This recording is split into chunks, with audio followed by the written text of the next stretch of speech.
കളം മാറ്റി ചവിട്ടിയ നേതാക്കളെ വെച്ചാണ് എല്ലാ കാലവും മലപ്പുറത്ത് മലബാറിൽ CPM LDF തന്ത്രങ്ങൾ മെനഞ്ഞത്. ഇക്കുറി അൻവറിൽ അതുകൊണ്ട് ജലീൽ നിശ്ചയമായും ഉണ്ടാവും. അപ്പോൾ ജലീലിന് എന്ത് പറയാനുണ്ട് എന്നതാണ് ചോദ്യം. കേൾക്കാം.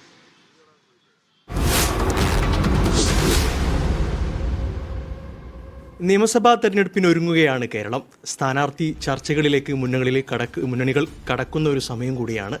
തവനൂരിൽ ആര് സ്ഥാനാർത്ഥിയാകും? LDFിൽ പ്രധാനമായി ഉയർന്നുവരുന്ന പേര് നിലവിലെ MLA ആയ KT ജലീലാണ്. അദ്ദേഹം തന്നെ ഇപ്പോൾ നമ്മോടൊപ്പം ചേരുന്നുണ്ട്. തവനൂരിൽ ഇത്തവണ മത്സരിക്കുമോ?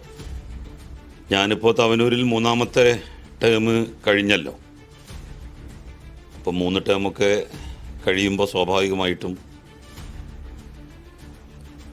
നമുക്കൊരു പ്രയാസവും ബുദ്ധിമുട്ടും ഒക്കെ ഉണ്ടാവും. അപ്പം ഞാൻ ആ വിവരം വ്യക്തിപരമായിട്ട് മത്സരിക്കാനുള്ള താല്പര്യക്കുറവ് ഞാൻ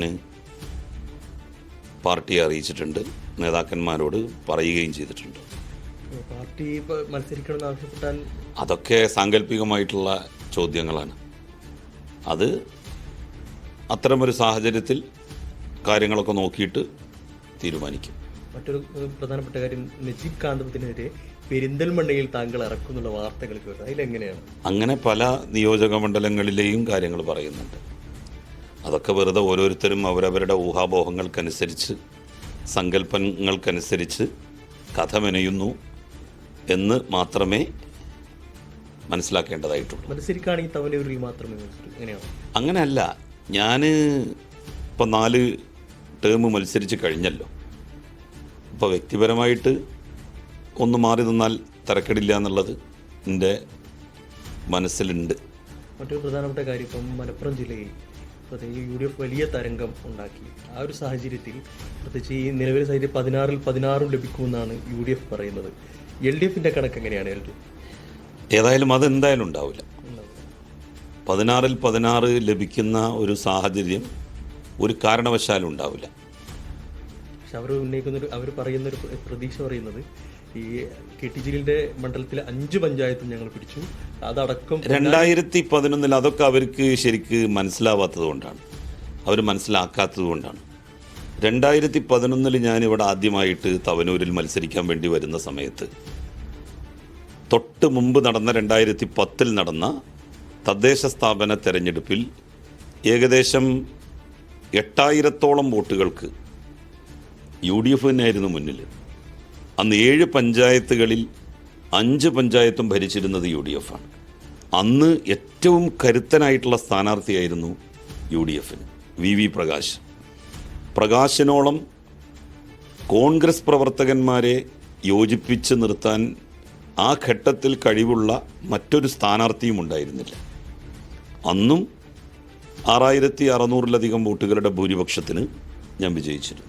മലപ്പുറം ജില്ലയിൽ 94 പഞ്ചായത്തിൽ അപ്പോൾ KT ജലീൽ നയം വ്യക്തമാക്കുകയാണ്. KT ജലീലിനോട് സംസാരിച്ച യൂനസ് അഹമ്മദ് തത്സമയം ചേരുകയാണ്. യൂനസ്, അപ്പോൾ അതായത് വരുന്ന നിയമസഭാ തെരഞ്ഞെടുപ്പിൽ ഇല്ല എന്ന് തീർത്ത് പറയുന്നില്ല, ഇനിയൊരു സാഹചര്യമൊക്കെ നോക്കി പാർട്ടിയുടെ സമ്മർദ്ദമൊക്കെ കണക്കിലെടുത്ത് മത്സരിക്കുമെന്ന് പറയുമ്പോൾ എന്ത് മനസ്സിലാക്കണം, എന്ത് നിലപാട് കൃത്യമായി എടുക്കാൻ സാധ്യതയുണ്ട് KT ജലീൽ?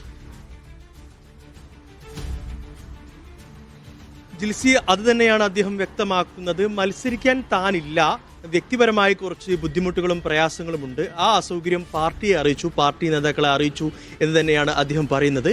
പ്രധാനമായും അദ്ദേഹം ഉന്നയിക്കുന്ന ഒരു കാര്യം, താൻ 4 തവണ MLA ആയി. നമുക്കറിയാം 2006 KT ജലീലിൻ്റെ പേര് നമ്മൾ ശ്രദ്ധയിൽപ്പെടുന്നത്. പ്രധാനമായി അന്ന് ലീഗിന് വലിയ തിരിച്ചടി നേരിട്ട ഒരു തെരഞ്ഞെടുപ്പാണ്. കുറ്റിപ്പുറത്ത് PK കുഞ്ഞാലിക്കുട്ടി എന്ന ലീഗിൻ്റെ സമുന്നതനായ നേതാവിനെ അട്ടിമറിച്ചുകൊണ്ടാണ് KT ജലീലിൻ്റെ കേരള രാഷ്ട്രീയത്തിലേക്കുള്ള വരവ് എന്ന് തന്നെ വേണം നമുക്ക് പറയാൻ.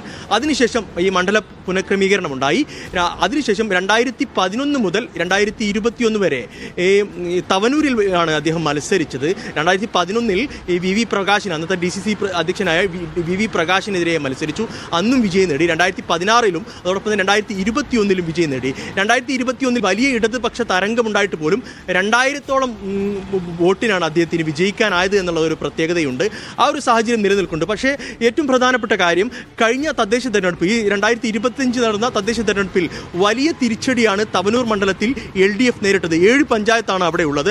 ആ 7 പഞ്ചായത്തിലും ഈ LDF LDF വലിയ തകർച്ച നേരിട്ടു. UDF 7 പഞ്ചായത്തും നേടിയ ഒരു സാഹചര്യം ഉണ്ടായിരുന്നു. നമുക്കറിയാം തൃപ്പങ്ങോട്, മംഗലം, പുറത്തൂര്, തവനൂര്, എടപ്പാള്, കാലടി, വട്ടക്കുളം ഇങ്ങനെ 7 പഞ്ചായത്താണ് അവിടെ ഉള്ളത്. ആ 7 പഞ്ചായത്തും UDF നേടുന്ന ഒരു സാഹചര്യം ഉണ്ടായി. അതോടൊപ്പം തന്നെ ബ്ലോക്ക് പഞ്ചായത്തും മറ്റ് ജില്ലാ പഞ്ചായത്തിലും UDF നേടി. ആ വലിയൊരു ചരിത്ര വിജയം, ഒരു LDF വാഷ് ഔട്ടായ ഒരു സാഹചര്യം തവനൂരിലടക്കമുണ്ട്.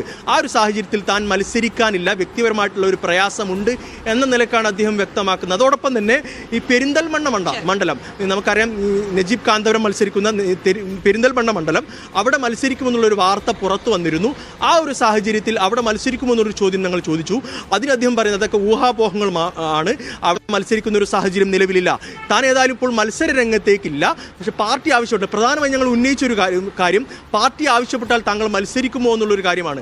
പൊതുവെ നമ്മൾ എല്ലാവരും പറയാറുള്ളത് പാർട്ടി ആവശ്യപ്പെട്ടാൽ മത്സരിക്കുമെന്നാണ് പൊതുവെ എല്ലാ രാഷ്ട്രീയക്കാരും പറയാറുള്ളത്. പക്ഷേ പാർട്ടി ആവശ്യപ്പെടുകയാണെങ്കിൽ താൻ മത്സര രംഗത്തേക്ക് വരും, അല്ലെങ്കിൽ വ്യക്തിപരമായി കുറച്ച് പ്രയാസങ്ങൾ ഉള്ളത് കൊണ്ട് മാറി നിൽക്കണം എന്നൊരു തീരുമാനത്തിലേക്കാണ് KT ജലീൽ എത്തിയിട്ടുള്ളത്. അപ്പോൾ